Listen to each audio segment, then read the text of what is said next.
Let me tell you how it's been the past few days. As you guys know, the last time you saw me, I was finishing up my time with Martin. I worked 3 days. I worked Friday night, Saturday night, Sunday night, and I finished Monday morning. So when I logged out there, I went in, turned in all my stuff, and then I went home and reversed my sleep schedule because the following morning I was starting at JB Hunt at 8 a.m. They would keep you until whenever you finish the load. It could be 3, could be 5. They just work you. If they work you longer than 8 hours, they will pay you for that. Here is what basically happened when I started with Schneider as a recap. I got there early. I showed up, I tried to get in the door. They said, someone will let you in later. Okay. When I started with Martin, I tried to get in the door so I could get in and get settled. Someone will let you in later. Okay. When I started with JB Hunt, I rang the doorbell and I greeted them and says, hey, I'm starting today. Same thing. And they said, I said, I was just going to see if I can come in, go to the restroom and get settled. Come on in. What's your name? What's your number? And I gave her my name and number. She says, okay, you're good to come on in. I was like, well, that's nice. Obviously, if I show up there on day one as an employee, I'm an employee. I should be approved to get in there as long as they have my name, right? It's not like I'm going to be approved as an employee and then come in and somehow get away with something. I mean, obviously, some people might try to, but I don't know. I can't imagine going through the trouble and whatever. Anyway, I live about 60 miles. My address is about 60 miles away from JB Hunt, so not a big deal. Anyway, so I got in there early, got settled. I looked through the email I got, and it said report to the classroom. I was looking around for the classroom, couldn't find it. Someone came in early also, and he said, let's look upstairs. So we looked upstairs. I thought that the email said upstairs. So we looked upstairs and there was a classroom. So he and I sit down and we start chatting, and it comes to be about 10:50 and no one's there. And then we hear some people come up the footsteps. Guy walks in the door and with another guy in tow, and they say, oh, are you part of our class today? And we're like, don't know. We're starting today. And they said, oh, then you're supposed to be in the downstairs classroom. Okay. Well, thanks for that. So we went downstairs and came to find that we were the 4th and 5th person in our class, but we didn't realize that the building was in 2 parts. There's a stairwell that goes up from both sides to a classroom that is all this upstairs mount. So basically you have 2 different stairwells that go down into the 2 sections of the building. It's all technically one building, but they don't connect on the bottom floor. It's only on the top floor of the classroom. So we were part of the classroom, and we joined, and they started getting the numbers and information and making sure that we were all set up with and logged in and into the system. And we had 10 apps, and one of them is a power drainer. So that's going to be fun. But yeah, the apps that we have to install, they're about different rails and CSX, and then there's what is it? The CSX app is one, I believe, and then there's a BNSF app, and then there's the Drive app, and then there's a Workday app, and then there's other apps too. There's a total of 10 they wanted us to install, and they went through to make sure that we all got settled, and they gave us 2 shirts to wear, and they said fill out this form and tell us what style of shirt you would like, because we're going to send you 5 more. I guess they require a dress code. Fine by me. As you guys know, I went at the very beginning when I started with Schneider, and they told me they have a dress code that includes long pants and long shirts. I did that. I went out to, I got, I think 4 pairs of jeans, long jeans. I got the work boots. I got everything I was required to. And I went to actually a thrift store, and I got a bunch of shirts, long sleeve shirts, because I don't usually wear long sleeve shirts. And I was like, you know what? I could probably find some decent ones. And I did. And I've been wearing those, cycling through amongst those 8 shirts. I've been cycling through 7 of them on pretty much every single week while I was gone over the road, and since I was at Martin. Sorry about the beeping. There's construction going on behind me. I'm at the hotel, by the way, in case you couldn't figure that out. So anyway, once we got everything installed, they started flying through these slides. They would put up the slide on the screen, and they'd say, blah, blah, blah, blah, blah. Did you get this? Yes. Okay, blah, blah, blah, blah. Any questions? No. All right, got it. Moving on. But the next question, and it started flying through the slides. And so I said, all right, hold on a second. Is there a book or a manual or something that we should be getting to go through all this stuff? And they said, no, we don't give those out. And I'm like, you don't give out a manual. You just require us to know this stuff. And she's like, yes. And I said, why can't you give me a paper manual? And she said, we don't do that anymore. And I said, why? And she said, for a legal reason. I said, a legal reason. And she said, yeah, it's our policy. I'm like, that's a stupid policy. I called it straight out. I said, that's a stupid policy. We're required to know policies and know your procedure, but you won't give us a book for it. And she said, well, you can access our manual and stuff online. I'm like, great. So I'm going to have to print out 400 or 500 pages, however many pages it is, if I want that information. So anyway, but I called it straight out. As soon as I said it, I'm like, I'm setting myself up to be a rebel, even though I like to, as you know, follow the rules and stuff. I'm gonna make them mad early. But luckily, the lady that was the trainer, really, really nice lady, she seemed to realize that I wasn't being mean. I had established pretty early. I like to follow, rules and stuff. I just like to, if you tell me what to do, I'll do it. If, I obviously have a brain, I'll obviously figure things out, but policies and procedures. And so at one point I raised my hand. I said, do you have any stupid rules? Like by then the manager was in there. I said, do you have any stupid rules? Like for example, at Martin, you weren't allowed to make a U-turn. And he said, yeah, he said, that's not really a stupid rule. I said, oh, y'all have the same thing. I said, because let me tell you, like if we were driving 2 miles down a road and a police officer said this road is now stopped, but you can make a legal U-turn right in here, we would be allowed to do that at a legal turnaround.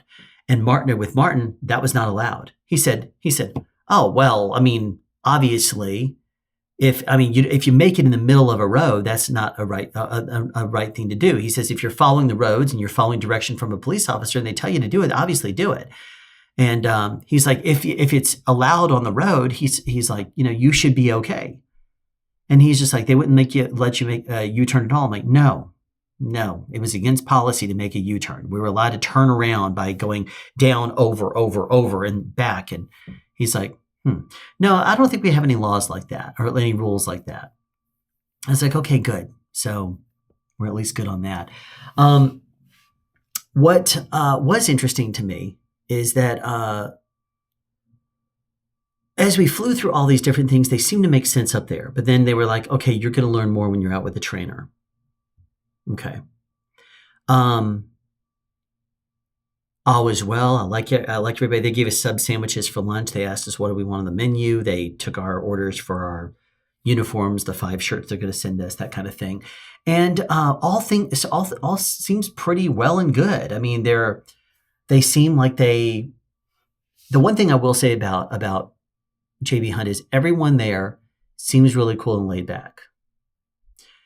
And they seem like they really do care to answer your questions. Even the drivers that have come in and whatever else, they don't seem like they're stressing out. They don't seem like they're just freaking out, and there's not bad mouthing. And they gave me this load and I can't believe they do this. And people are just like, you get paid for your work. Well, good. That's the way it should be. They went over the pay structure, and the pay structure is basically one where there's a lot of different criteria. The automatic things are like when you get to a customer site for a drop-in hook or a live load and you press that you have arrived, your clock starts for being there. If you're delayed, if you're basically doing anything, if you have to move trailers around, you get $20 per trailer you move, even though it says in the paperwork, that you get $20 an hour doing that. They told me when I started that we are paid Rand McNally miles, but in the paperwork that we received, it said hub miles. They said they'll pay you for that. They said the biggest thing about JB Hunt is communicate. That way the office knows what's going on. As long as you do that, they'll keep you moving and they'll make sure you're paid. So if you are delayed, if you show up at a customer site, say they'll see that you're arrived. But if you are delayed by a rail, you're starting to leave and there's a train, log in, say, hey, I'm at this place, give them the code, pulling this container on this chassis, and stop by being held by a train coming in. Let them know. The only money you give away is the first hour of a rail delay. So if you get stopped by a train, that's on you. Another thing that they told us is that yard move is only usable at the first part of the day. So if you start your day on the yard, you can use yard move to leave. You obviously can't shut down for the night at the rail yards, but when you start in the yard, you're allowed to use yard move. You can't go into it later. So if you run a load, go pick up at the rail yard, go out, do your runs. And the way they basically do it is you pick up a load at the rail yard, you drop that full container at a customer site, and you pick up an empty container. You have to leave with an empty. When you leave with your empty, you will take that to another site, trade that empty for a full load to go back to the rail yard. So basically, you will always go to two customers. You will go one to drop off the container that you got from the rail yard, take an empty over, and then you will pick up a full container to go back to the rail yard. And then from there, your load's complete.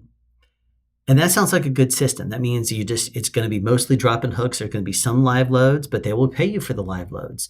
Not just the flat rate fee, but they'll also pay you by the hour if you're waiting, as long as you log it correctly in the system. But they don't want you, unlike other companies, they don't want you logging off the clock. They don't want you saying, I'm going to off duty or into sleeper berth because I'm going to be sitting here for 2 hours during a live load or unload. They want you on the clock and sitting at your chair, at your seat in case you have to move. Makes sense. I'm sure that you could still be on your phone or whatever, maybe watch a movie on your phone, but they want you in the seat in case that there's something you have to do. Okay, fair enough. I can do that. There was one guy I talked to mid-morning, and I said, how you like JB Hunt? And he just kind of nodded at me, and he kind of, wasn't 100%, convincing. So I said, how long you been with JB Hunt? And he said 3 weeks. And I said, and you're liking it okay? And he just kind of nodded again and kind of looked around like, and I'm like, okay, so what's the deal? He says, well, it took them a few days to get me a truck. They had to find a truck first. They just got through hiring a bunch of people, like 100 people. And I'm one of those. And he says, it took them a few days to get me a truck and get it ready. And then I was sent one. And he said, even though they have a no pet policy, it was reeking of dog. And also whoever had the truck before him smoked in the vehicle, which isn't a big deal because he smokes too. But he also never showered. So he said the place stunk of body odor. The drive seat and the sleeper berth smelled of the driver. The passenger seat and the sleeper berth stink of dog. And so he was like, that and the fact that he said that his brakes weren't working right. He was having to put them way down. And he said, he showed me a picture. He says, yeah, my brakes aren't good. He showed it to me and it looked okay to me. And it looks like a brake pad does, where it has little tiny microscopic cracks, but nothing is breaking, just around like edges and stuff that happens when you wear them. It's not like it's chipping off, flaking. There's no real parts missing, anything like that. It's just, it looks like it's been ground around the edges a little bit, which is normal. Brake pads do that when you've been using them for a while. You look at the pad, and if there's an obvious chunk missing, then that's different. But if it's worn down, that's something that's fine. It was worn down and just a little bit. It was still pretty thick, and it was still chipped around the side. But he said when he came to a traffic light, he had his foot on the brake, and it started pulling forward. And I'm like, did you have your foot all the way down? He's like, yeah, I did. I'm like, you put it all the way down after that? He said, yeah. So he put his truck back in. I'm like, well, obviously, if it's not stopping at a light, you need to get that addressed. You shouldn't have to use your service brakes or your emergency brake to stop. Seemed a little weird, but he's a Class A driver, and I'm sure he knows what he's doing. He was also eating a really yummy looking oatmeal. I'm not a oatmeal guy.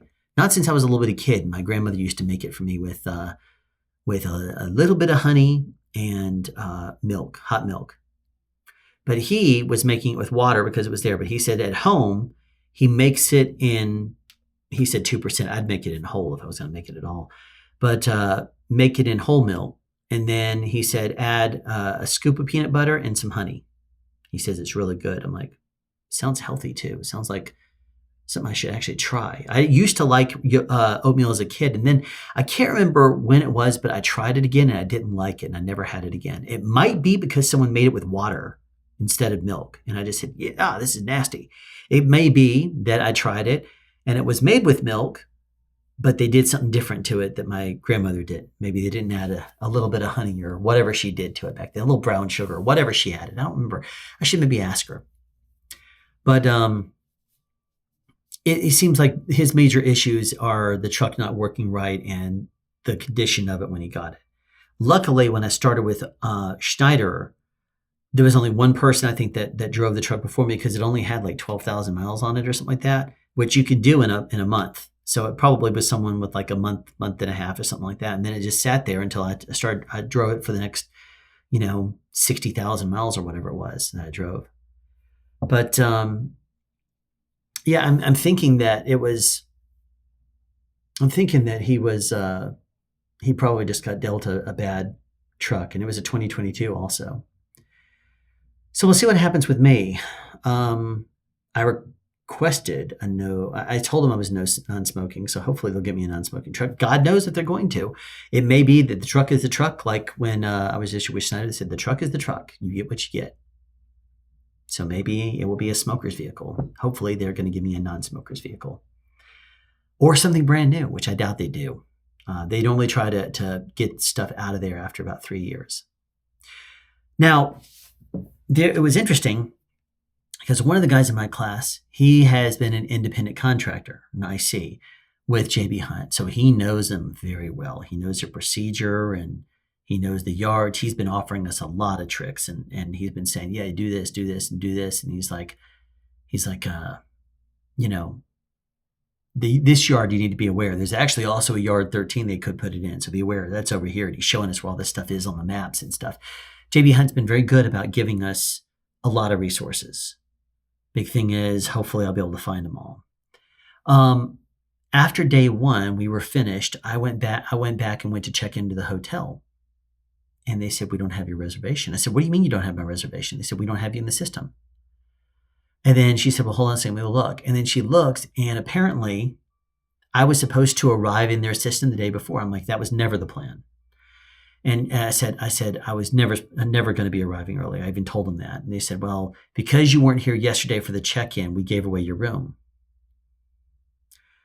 I was like, okay, give me another one then. They said, no, we're full. I'm like, you're full? I'm like, yeah, we have no vacancies. I'm like, so you gave away my room and then you don't have a room for me. And she said, yes, because your reservation was canceled. I said, yeah, well, that's,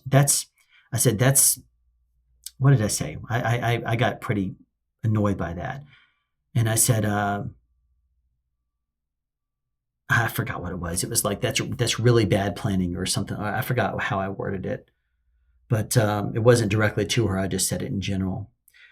So anyway, I was being a new employee and being that it was late in the day, I was like, all right, let me see what numbers I can actually get. And so I tried calling the manager. He didn't answer. It's after his hours.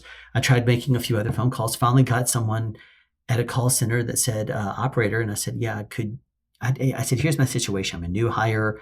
I was put in a hotel, but that hotel room gave away my reservation. I don't know what to do. And they said, okay, hold.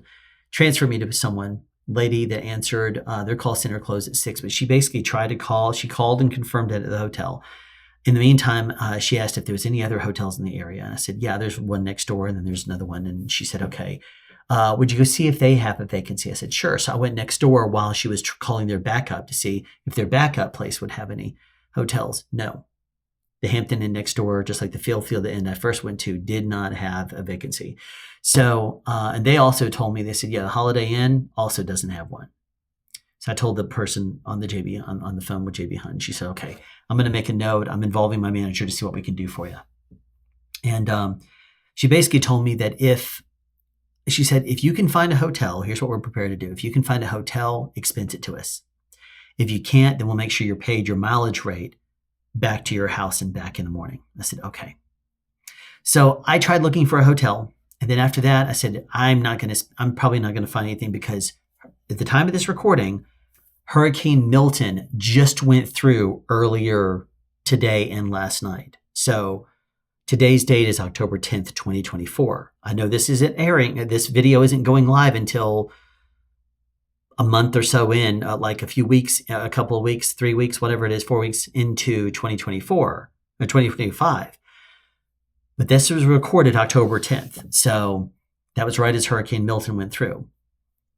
And so everybody was anticipating Hurricane Milton. So they were all getting out of the state.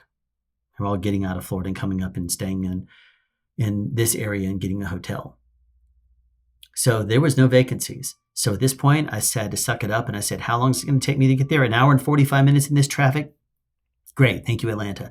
So I got home around 9 p.m. that night after trying for about 4.5 hours after I started, I realized that they gave away my room.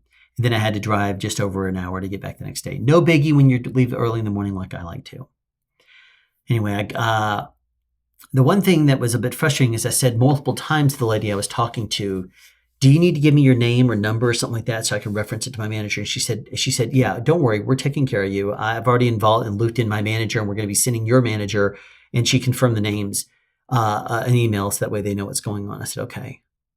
And then I asked her again, should I not have your name or ID or something like that? And then she basically reiterated the same thing. And then she did it a third time. So the next day when I drove in, I saw the manager early. I told him the situation, and he was like, no, I didn't receive that email. So he looks and he's like, yeah, I don't have that email.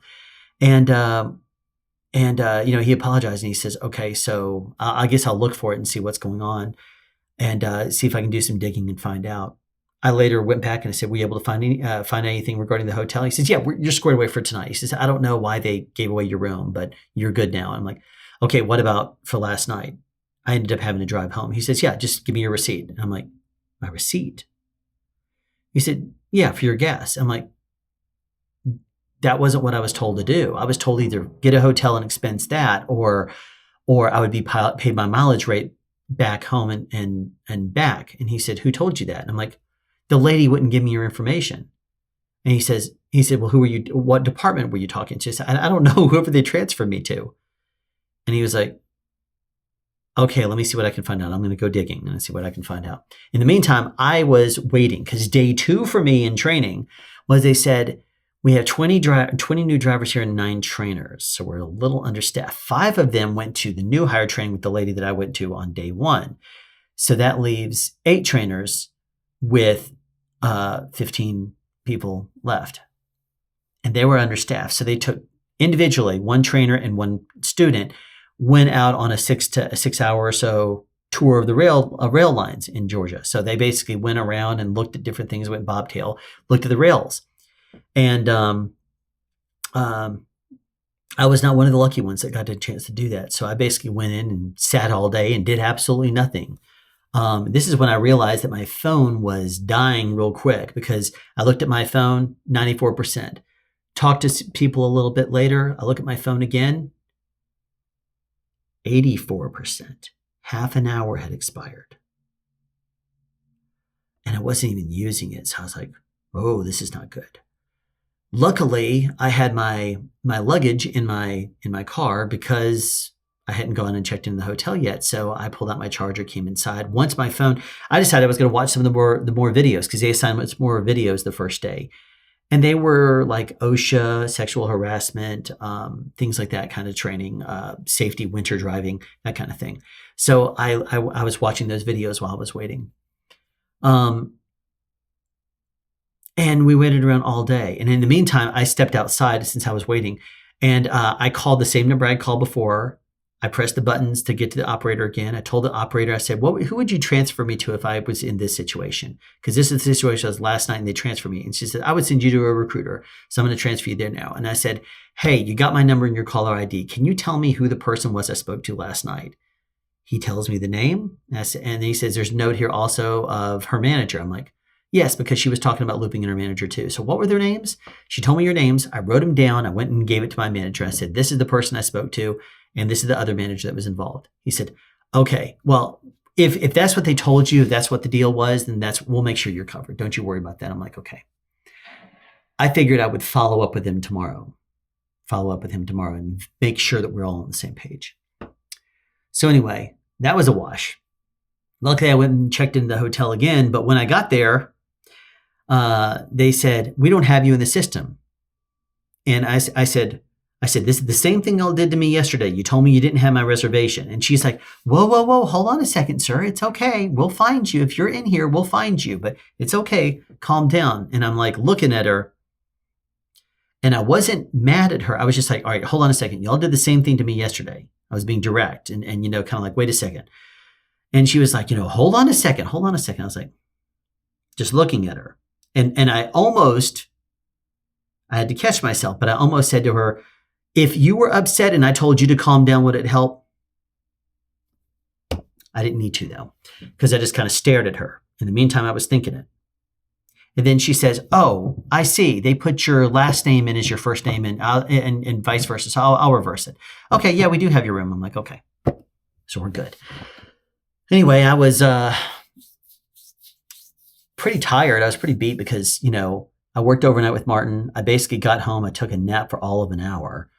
I had other stuff I had to do because my family was out of town. And so as soon as I got off work, I went over there and took care of some things. And then I went back to the place I live and only took a nap for about an hour, maybe a little bit more. And then got up and stayed up the rest of the day in order to reverse my sleep schedule to go to bed properly at night. So that's when I was finishing up some stuff. I went and did my laundry, various different things, got things kind of ready. And all was well. Today, got over there early. And I tell you, as you guys know, I'm not reckless. I don't want to be unsafe about anything. I don't want to be crazy, but I don't like to waste time. Obviously, I know in trucking, there are times you have to wait. I would wait on loads and stuff like that, but still at the same time, I'm like, I understand they're loading it, but crap, do you have anything else that is ready for me and that I could run now? And they're like, well, let me look. No, there's nothing for you. Or yes, there is actually. No harm in asking. But one of the biggest delays that you can't do anything about is these trains. There is one way in and out of this yard that's right here, and that is over those 3 railroad tracks, and they all go into the same yard. And there is no expediting a train or driving around it. In a car, you can. In a car, you can drive on one of 2 roads. One of them goes about 300 or so feet and then turns into a dirt road with a lot of potholes in it. I made that mistake the first day, playing slalom through that. No one goes down that road, but you can. And as a matter of fact, when you get on the far side of it, the dirt road basically joins up with a regular road. And if you didn't, there's no sign or anything there. It doesn't look like a dirt road. It looks like a long driveway into someone's house. So you would never think to drive down the thing, but you pull out and you're like, well, I'm on a road. That's the road that leads up to the company. Then there's another road that goes off the side, and it goes to a way of going the other way around the railroad tracks. So it basically goes around, and then when you go over the tracks, you go over a bridge. So at least that's cool. So anyway, this morning I went in, and they said, yeah, hang tight for a bit, and we'll call you in there to go over the Smith system. The Smith system I watched a video about already. It is basically like the Schneider Smart system, but it was the original. Smart is Schneider's patented system or trademark system, whatever it is, where it's SMART. S is scan ahead. M is make your space safe. So looking around your truck at all times, checking your mirrors and stuff like that. 3A is always keep your attention. R is remain focused. And T is tell others around you your plan. Well, let me tell you the 5 keys of the Smith system, and you tell me what it is. Scan ahead, aim high in steering is what they call it. I don't like the way that's worded. Aim high in steering is what they want you to look 15 seconds ahead with your eyes. Sounds kind of like the S, scan ahead 15 seconds that Schneider said, right? Okay. M, not make your space safe. But the next one, would be if it was a smart system with Schneider. With the Smith system, the second one is be aware of your surroundings. I forgot the exact wording they used, but it was what was it? Was it be aware of your surroundings? It was I'll think of it in a second. But basically, it's the same exact thing. The middle one, the third one, is to keep your eyes moving. So basically constantly scan around and constantly keep things going, because they said that if you look at one thing, you have a tendency of zoning out, and then you stop seeing things in your peripheral vision because you're too focused. So don't just focus on one thing. Or always be observant. Always stay, attentive. Keep your attention on the road. The fourth key is to leave yourself an out. So constantly be looking at the road as you're scanning. And if someone cuts you off or something like that, you need to know which way you could bail safely. Or if you look ahead and you see that this road is blocked, you need to start moving over, something like that. So always give yourself an out in whatever situation it is. You don't want to run straight into a traffic thing. And the last one, the fifth key, is to I want to say tell others your plan, because I want to revert back to the acronym, but it's communicate basically what your plan is with others. So communicate your plan, tell others your plan. So I naturally go back and gravitate back to SMART because it's an acronym I can remember easily. I was hoping SMITH would be an acronym too, but it's not. It basically is 5 keys and they're easy to remember, but it's not an acronym. So anyway, we did the Smith system, went over that. They gave us a test. I only got one wrong. And that one was because I shouldn't have gotten it wrong. That was me looking at all the answers and saying, oh, that's got to be it. But I misread the one answer. So the answer I chose, I misread. And because it had picked the best answer, I picked what looked like the best answer, but then I misread it. So once I read it again, I was like, oh yeah, that wasn't the right answer. It wasn't the best answer. So anyway, then after that, I went back and sat around for 3 hours. Then they brought us brought us another sandwich today because we had a classroom. They only give you food if you're in the classroom. If you're out on the road, they don't give you food. So they said, hang out. We're going to take you out on a Smith system, basically evaluation. They said, we're going to take you out in a van. So went out with one trainer and 2 other students. And we just drove a minivan around, but they wanted us to call out everything we see using the Smith system. So they wanted us to call out everything we see: speed limit change, a pedestrian on the side of the road that looks like they want to cross, a car that is waiting to make a right turn. How far ahead can you see? The lights is it a stale green? Is it a fresh red? What is it? They want you to call out everything you see. The first guy, the instructor went through, he did everything. I was wearing sunglasses, so he didn't see my eyes every time I checked the mirrors. But the guy before me, he was kind of laid back and chill. He's the intermodal independent contractor guy that had been with the company for a while, but then decided to go company driver. But when I got up there, I'm a chatterbox. So I told him, I said, I'm a chatterbox, so I'll call out everything. He says, oh, that's fine. And they want you to call out things even before you take off. So as I was sitting down there, and I'm like, all right, well, I see a guy walking over to his car over there. If he pops his trunk, it's something to keep an eye on. He's about to get in there. There's another person that just pulled in on the right. They're going to be getting out here momentarily, so I'll keep an eye out for them. There's another guy in there with his lights on, like he's going to back up. There's this, and I call out like 10 to 12 things before we even take off. And he says, you really are going to talk a lot. I said, oh yeah. I said, people don't give me a free license to talk. I said, most of the time people want me to shut up, but I have a free license to talk here. I'm going to use it. And he just laughed.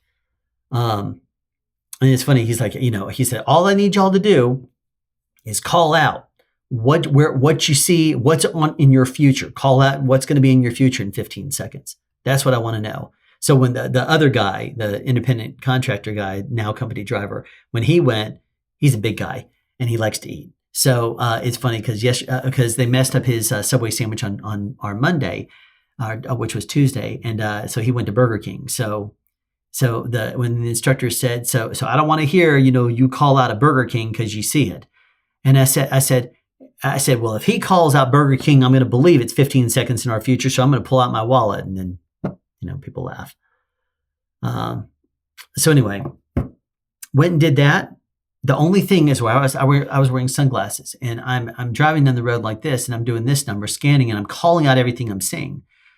But he didn't see me look at my right mirror, and he heard me calling things out, but he never heard me say looking at my right mirror, looking at the left mirror. I was calling out things I was seeing there, but At one point, he says, it's been 18 seconds. You haven't checked your mirror. I said, I checked my mirror. He says, I haven't heard you say it. I'm like, oh, you want me to say? He says, yeah, you're wearing sunglasses. I can't see your eyes. I'm like, oh, okay. And he had told me that earlier. It's just, I thought he would see me. He says, you haven't turned your head. I'm like, well, I can glance over. He says, you can't glance over to the right mirror without turning your head. I'm like, okay, maybe. But when I'm in the right lane and I'm looking in that mirror right there, and there's no one there in a car. I know it's not there in a truck, and I know to check the right lane in a truck, but when I'm in a car, I'm looking at that mirror. He says, don't look at that mirror. After that, I was like, okay, fair enough. I'll call out every time I look in the right mirror too. Because, he says in a car even, if you want to make sure you check in the right mirror too, because you may think that no one's going to pass you on the right-hand side. What if there's a bicyclist or someone walking a dog? I said, well, yeah, that's a good point. So yeah, it's a good point. But anyway, after that, the day was done. So I'm back here at the hotel room wearing my JB Hunt Intermodal shirt. Today, while I was waiting, there was another driver I was talking to that was inside getting his truck washed. So apparently they wash trucks here.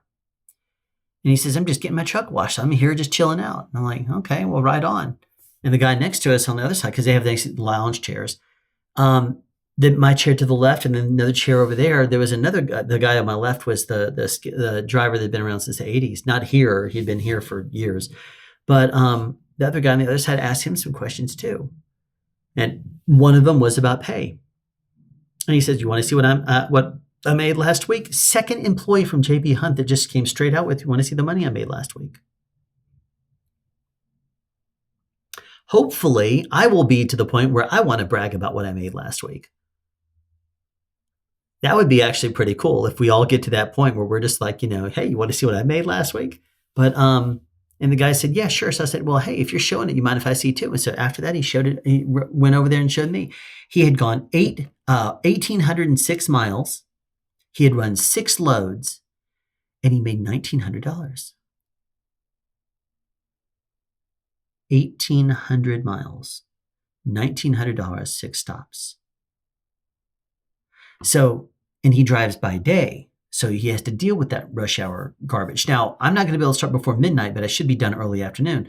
And so if I'm delayed at all and I'm on duty, that's going to be for the drop and hooks I do, or live unload or load or whatever.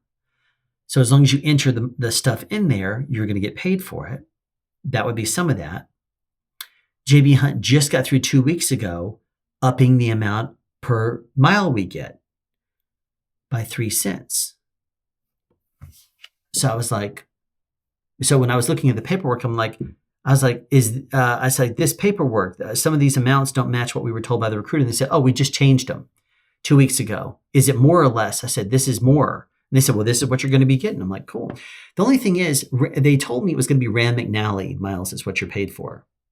But when I looked at the paper, it said hub miles. So I wonder if it's hub miles now. I'm going to ask the manager about that. I meant to ask him today.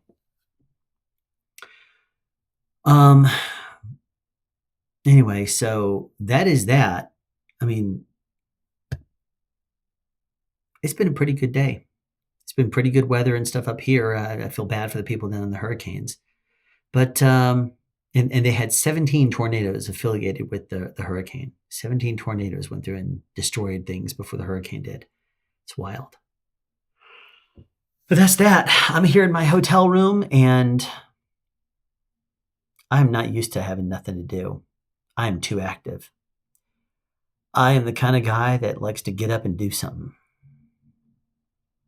I have a gift card to Regal Cinemas, Regal Theaters. I could go see a movie, I guess. If I do that, I might as well just watch Netflix. Except that we canceled Netflix. I guess I can look and see what's on TV. I don't know what to do. It's funny because on my drive out, with everybody, I was calling out things I saw, and I spotted a Walmart trailer, and I saw it and I said, "That's a dry van load," and it was funny because as someone said, "That might be a reefer." I said, "It's not a reefer. I can tell."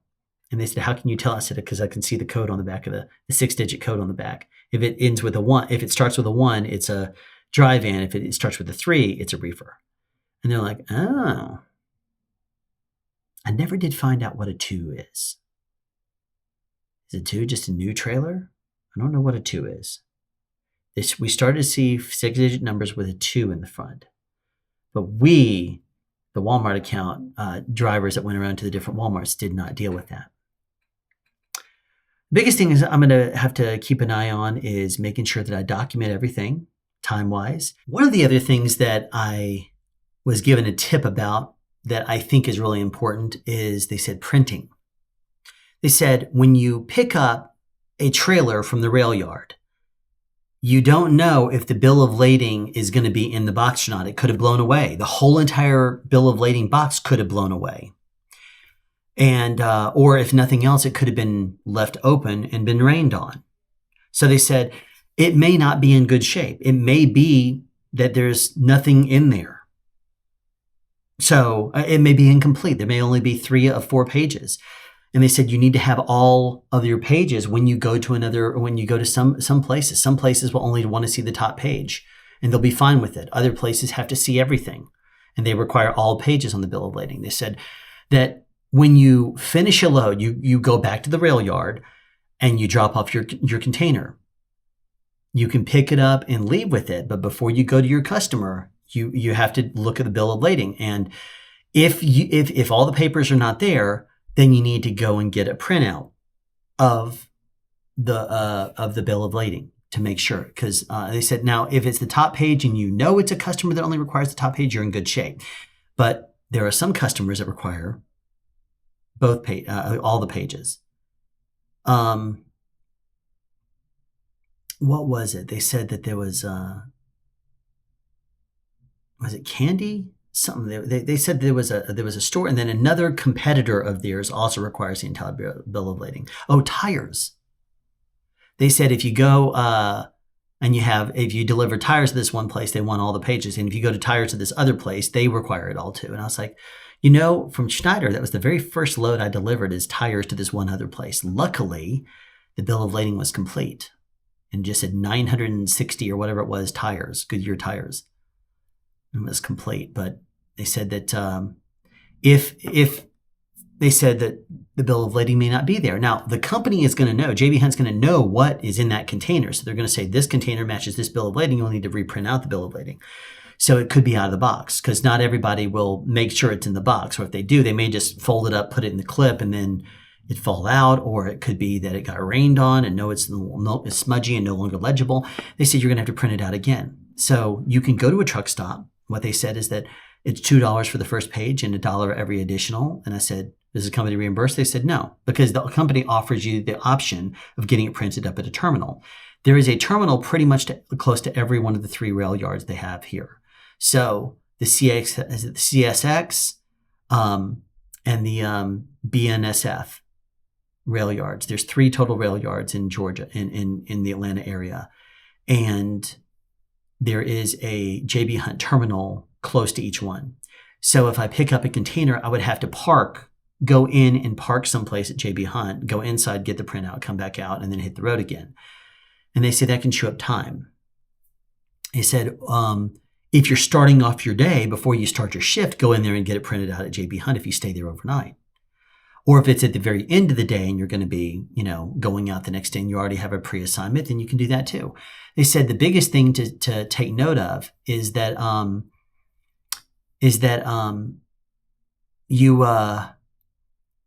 you just have to be aware that if it's your time to hit the road, what if if it's getting to be, they said, what if at the time that you see a train pretty much coming every single day at the same time, and you come in there and you have it, if you don't get out of there soon, then you might get stuck behind a train. Then, and you want to get out of there, and then suddenly you have to get a printout. You're either going to have to go out of pocket at a truck stop, which might be off route, or you're going to have to go by the office and then get potentially stuck behind a train. Most of the time, people don't want that to happen. So what you might consider doing is buying your own printer and keeping your truck. And I said, does the company reimburse you? And they said, no, but here's the thing. If you start to get delayed and you suddenly are an hour delayed because you got behind a train and you had to go into the office and get a printout, then you get stuck by a train, and that's an hour delay. And then you get another hour delay the next day, and you get another hour delay the next day, and you get another hour delay the next day, because let's just say it's four loads. One every day is delayed by, let's say, an hour, because you have to go and get a printout. Even if it's a short delay, that adds up. By the end of your week, it could be that you are running out of on your clock, and they try to keep you moving. As long as you communicate with them, they try to keep you moving. So it could be that at the end of the week, you don't have enough time on your clock for them to send you out for anything else. In which case, you may be done early for the week. But wouldn't it be kind of nice to have been efficient all week and to be sent out on another load, so that way you get that money? I'm like, yeah. And they're like, yeah. So if we can, we'll send you out on another run. But if it's going to push your time too much, we won't. If it's going to run you out on your Friday. I'm like, well, that's responsible. And they said, so, but if you got your own printer and the bill of lading isn't complete and you just use your own printer for that, you're going to save that time. You can easily, if you're being loaded in the train to road, or TTR is what they call it. I guess that's train to road or truck to rail or whatever it is. Train to road or truck to rail. I guess it could be either. They probably use the word rail, so it's probably truck to rail, TTR. I don't know. I'll have to figure that out. More acronyms to learn, right? But they said if you're waiting there for the crane to come by and give you your container, you have time. So you can go ahead and print it out if you want to before you even see the box, just to make sure that you're not delayed at all. Or they said after you do your pre-trip of the container, then you can, if it's incomplete, then go into your phone, hit print on it, and then hit the road. And by the time you get to the customer, it should be ready. You grab it off the printer, you run it out, run it into the customer, and you exchange the bill of lading and whatever else. And if there ends up being any kind of a delay at the rail or whatever else, you should be fine there too. But the biggest thing that they said was to having a printer in your truck is a good idea. Even if you don't use it very often, it will save you a lot of time. And over the course of a week or two, it will pay for itself. If it's only $100 or something, $100, $150. They said, get something good, get something that prints out however you want it to. So either from your laptop or from your phone via Bluetooth. They said all you need is a black and white printer, but a lot of them will come color. I looked it up, and a lot of black and white printers don't connect up via Bluetooth. So in order to print out via a Bluetooth, which is the way I'm going to want to do it, is you are going to have to get a color printer, most likely, unless you want pictures to print out, which is not going to be. I'm not going to get one. I'm going to want one that does pages. But they don't make Bluetooth printers made by Brother. Brother does not make a black and white Bluetooth printer. They don't do Bluetooth at all, I don't think. They might, but I haven't found one yet. So what I'm probably going to have to go with is an HP printer, ideally black and white, ideally with a low cost per page, and ideally a laser printer, because laser printers don't dry up, in like if I shut down for a certain amount of time and step away from the truck, I won't have come back and the printer's not working. It's supposed to be better. Ink cartridges are more expensive, but they will take a long time to run themselves out. So that's what I'm going to do. I'm going to get a laser printer that is Bluetooth, probably an HP, because HP and Brother are the two big ones. Brother is the one that everyone says to get. HP, if you got to get a Bluetooth, that people have been online saying, that's the way to go there. I'll have to do some more research. But anyway, so that is something that is a big catch right there. You got to make sure that you are staying attentive to that, because if you stop to have to go get a printout or something like that, you could be delayed. I don't want to be unsafe. I don't want to be fast and overlook things, especially if it's related to money. But I also don't want to waste time. I don't like wasting time. I know there's delays that happen. Nothing you can do about that. But if there is something that can be done about something, I don't want to have wasted time and then later kick myself for if there was a solution I could have come up with. So I'm going to look at getting a printer to put in the back of the truck, because I will be issued the truck. And then they said you can take the truck home and load it up and whatever if you want to. I'm thinking about that if they have me come back the next day. I'm thinking about that. I'm thinking about taking the truck home in order to, except that I wouldn't be able to reset. Depends. If I take the truck home, I'll be using hours. Because that's another thing. They don't do personal conveyance. They said if you take the truck home with you, they will route you on a path that will include you dropping off the trailer. But interestingly enough, they said we always require you to trade trailers.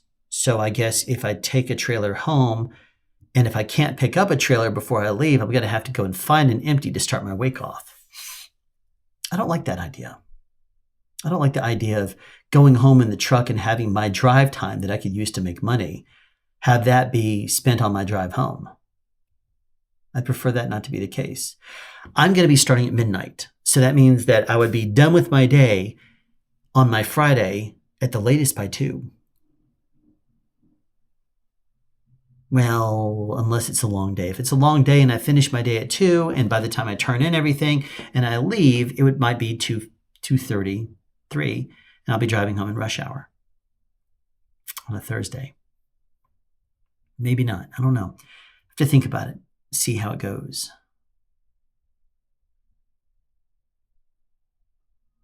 But, yeah. Ideally, if I was working a Tuesday through a Saturday, that'd be even better. That way I drive there at night, like at 10 or 11 p.m.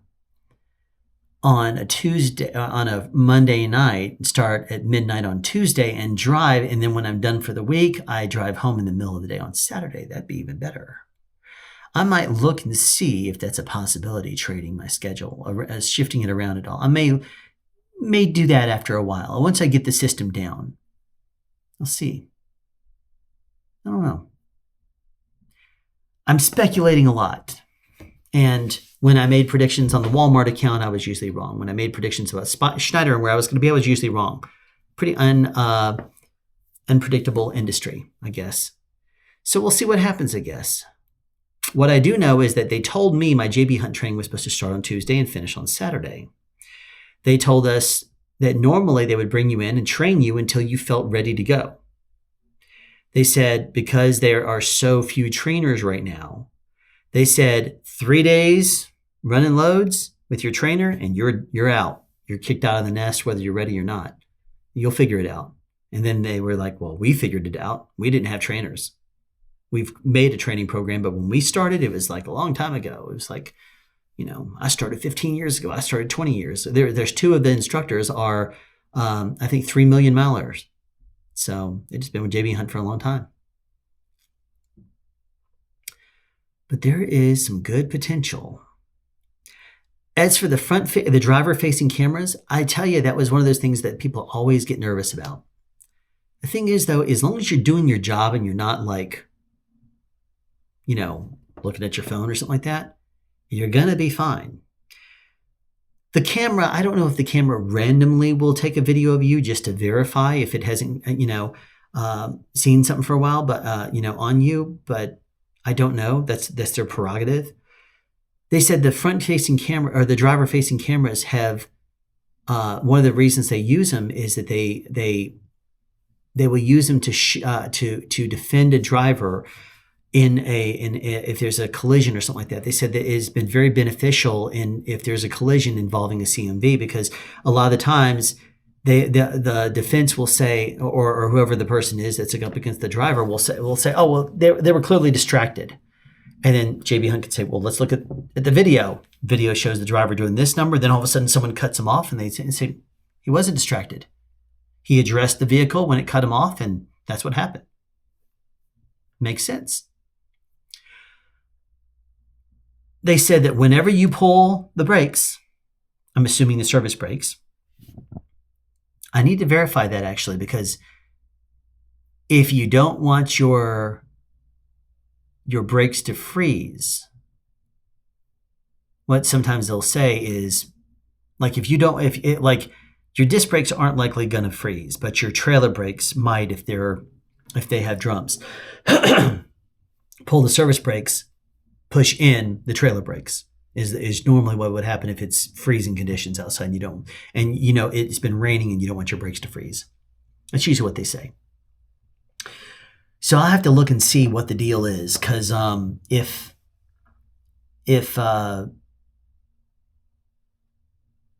because as long as you engage the service brakes, and that when you pull out the brakes, that turns off the camera, it's no longer able to record. They do not record sound. They said that was going to be too expensive. And they said that in case of an emergency or something like that, you don't need to hear what the driver has to say. I'm like, oh yeah, I'm sure even for the people in the office, they learn a lot of new colorful things from these truck drivers. Because there's a lot of things that we end up saying on the road, and some of the stuff just comes out. We think about it later and like, did I just say that? Yeah, I sure did. My vocabulary has grown quite a bit since I've become a truck driver. I'll tell you, it's funny because I brought my oldest child along with me on a ride along, and it was funny because we were in the car, and on the car I was like, all right, let me get up there. I got to see if I can pass these vehicles. They're slowing down to make this turn. I'm going to see if I can do this. Just normal driver. But as soon as I got in the truck, all I was doing was complaining about four-wheelers. On these four-wheelers, he cuts me off and whatever. And she was just like, and I'm like, what? And she's like, you're different in a truck versus a car. I'm like, well, you got to be. In a car, if you're driving down the road and you're going 35 miles an hour into 45, and trucks start lining up in front of you, and you can pass them, you do that. You say, I'm going to go ahead and go around them. And then the truck may be wanting to make that left turn. I will let a truck in if they have their signal on, but you may be looking at it and saying, wait until all the cars are done, and then I'm going to signal and move over. But in a truck, I would constantly complain about four-wheelers. I'm like, well, that makes sense, because that's what we do as truck drivers, is we complain about the things we see in front of us. So, but yeah, as long as you're doing what you're supposed to be doing, front-facing camera should be an issue. I did ask about, like, we had a video that we watched about critical events. Hard braking is anything 7.7 miles per hour, and harder if you slow down 7.7 miles an hour or more per second, that's a hard brake. If you take a turn too fast, that's a roll stability. Same things. Same critical events as what they have at Martin and Schneider. They said if you do a hard brake, they said that at a stop sign, if you're coming to a stop or even a traffic light and you don't end up way behind that line, that white line, if you're like slightly up and over it or something like that, if it means going slightly over it and not slamming on the brakes, don't do it, because it's going to activate the camera. It's going to give you a critical event. They said even if you're stopping on the line or slightly over it, as long as there's no pedestrians or anything like that, or another car that you're not trying, that you're going to hit, they said it's better for you to do that and just stop safely, because they said the reason why the hard brake critical event is there, because if you hit the brake and you slow down quicker than that, someone behind you might be looking over their shoulder to change lanes, or might be looking at something else, or glancing at their radio or something like that, and they might miss that you had put on the brakes hard. So they don't want you putting on the brakes hard. Makes sense. I guess it would also, in my opinion, shift a load. What if there's a hazmat back there? You don't want to end up shifting a hazmat load. So anyway, there's a lot that I've taken in just from going around and looking in the yard at some of the trailers that they have there. They have a what they call a tight maneuvers obstacle course. Tight maneuver training is what they call it, where they say they're going to show you how to back basically when you don't have much room, because that's the way it is on the yard. They said on the yards, like, if you look from the sky at the rail yards, this is the size of a trailer. Here's the size of the trailer across from it. You're like, that's not very much room. That's like one trailer space between them. And so you're going to have to like go over here and pivot like in there, and then pivot. I'll be very interested to see what they tell us, because you know that the only maneuver that has been an issue for me in the past was the alley dock. Companies tell you the way they want you to do it. I can do it now. But if they tell us to do it some way that's I've seen some drivers in truck stops that are very skilled, and they don't just set up and then angle and then pivot and go in. Some drivers have gone very, very close and then pivoted it extremely tight and then angled their nose and gone way up, so that basically they get it in the back and then pivot by pulling the tractor way out front in a wide arc, as opposed to angling it and then just positioning around like this. They will intentionally drive it out so that way the back of the trailer more pivots. I wonder if that's the technique they're going to show us, because that would be a good one to learn.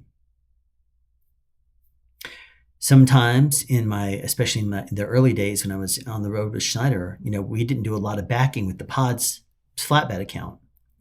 And I would usually try to get to my truck stops early enough.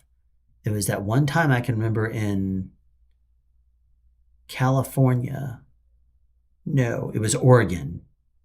On my way to California, I stopped at that truck stop. It was like 3-something in the afternoon, maybe 4-something. And I got one of the last free parking spaces. And I remember it was tight. And I remember getting in trouble. I started to pivot and I realized I was too close. And I said, I'm gonna see if I can take some of this bend out. And then I got myself in trouble, going forward and backward, not doing much. And the other drivers are like watching me, trying to get by, but they weren't able to. So I can imagine the frustration. Of course, new driver. And that was literally, I think, my second week out, because I had gone to get the truck in the Mobile, Alabama area, gone back up, and then gone to Texas and back. And then I was going across country. And that was when I was just gone across country and I was going back south from Washington to California. I'm sure that's part of the game, learning things. It'll be neat to see what they teach us for tight. Because one of the things I would do at Martin sometimes is, if it was easy parking, if you don't have to do a precision back, you normally don't. But there were times that I would pick a parking spot that was a decent or slightly wider than normal one. If you have the space and it's like it's got a little bit extra on either side, because you got your lines, and then the side of the trailer next to it's like this. It's pretty well centered. You basically have a little bit of swing room through those, as opposed to if it's like this, very tight on one side. So I would usually look for something like that, and I'd go ahead and back in. That way, some other driver could take the ultra wide space. It was kind of dependent on the mood I was in. Sometimes I'd just do a regular back up, and sometimes I would do a precision back. It just kind of depends on the mood I was in. But I'll be very, very, very interested to see the tricks they show us for the intermodal to work on the yard. They did warn us that the people at the rails don't play around. The word they used was ghetto. They said, wait until you get to the yards. They said you will see that the people that work at the yards don't play around. If you don't have your QR code to get in that gate when you get up there, for them to scan, they're going to say, drive on around and come back with your QR code. And if you say, well, I wait a minute, it's right here. Even if you show it to them, then they're going to say, nope, I told you to go around. You go around and you come back, which means going all the way down the back, come back out, go all the way back up and get back in line.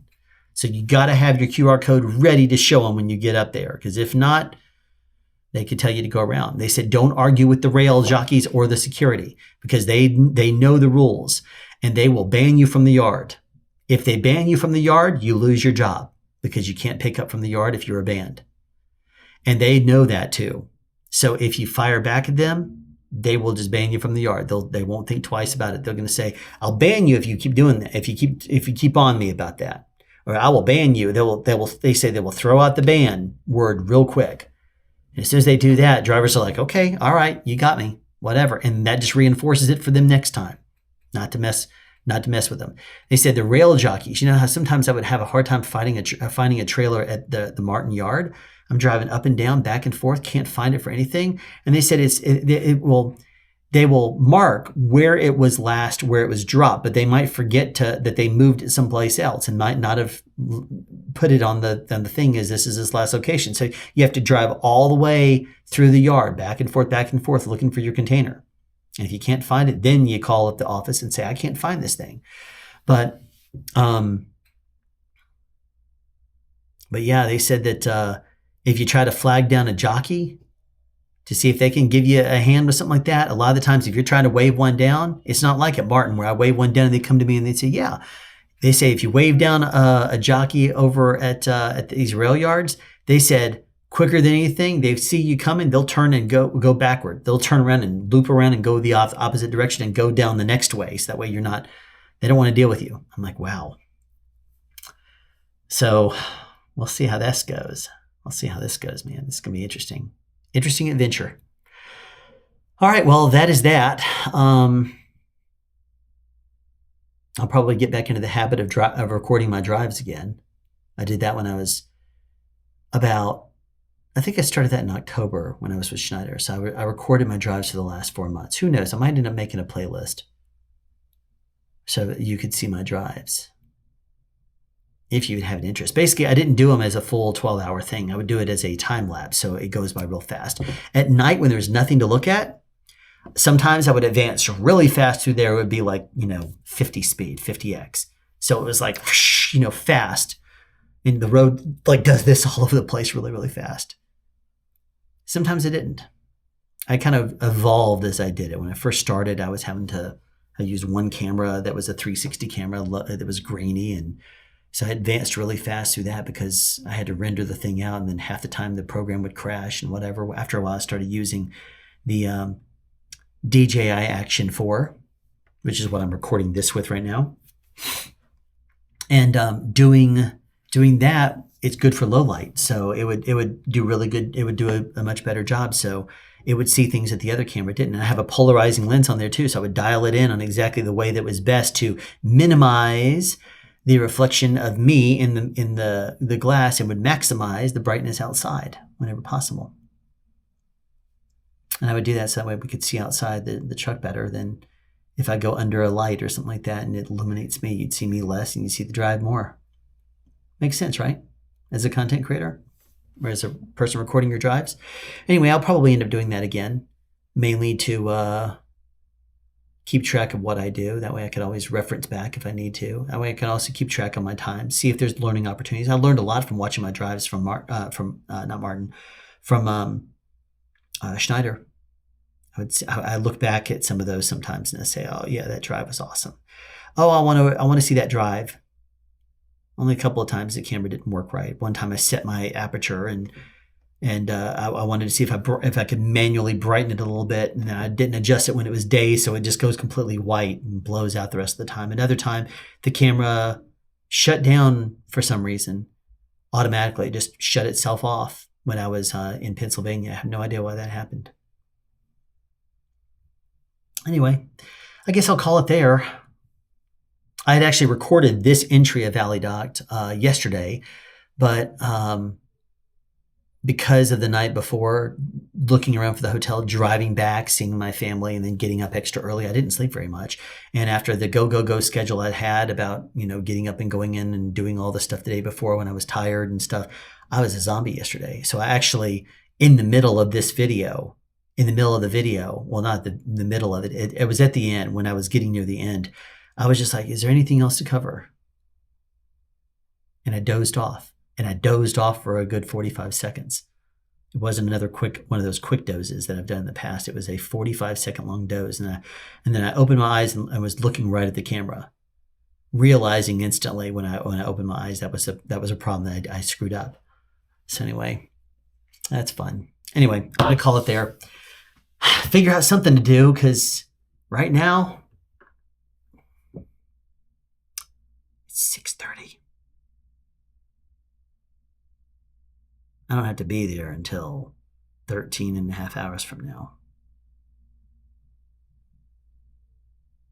You may say, why don't you go home? Well, in addition to it being 60, miles, I could, but it's rush hour. It's a long drive to do when you don't need to. What am I to do when I get home except say, oh, cool, I'm here. What should I do? My clothes are all here. I have all my stuff. All I could do is maybe waste time on my computer, but I could do that on my phone here. I don't know. I have to figure out something to do. I know that I am scheduled here. They had the hotel room for me until Tuesday. I have no idea why they have the hotel for me here until Tuesday when my training is supposed to end on Saturday. I have no idea. I'll figure it out though. Thanks for watching.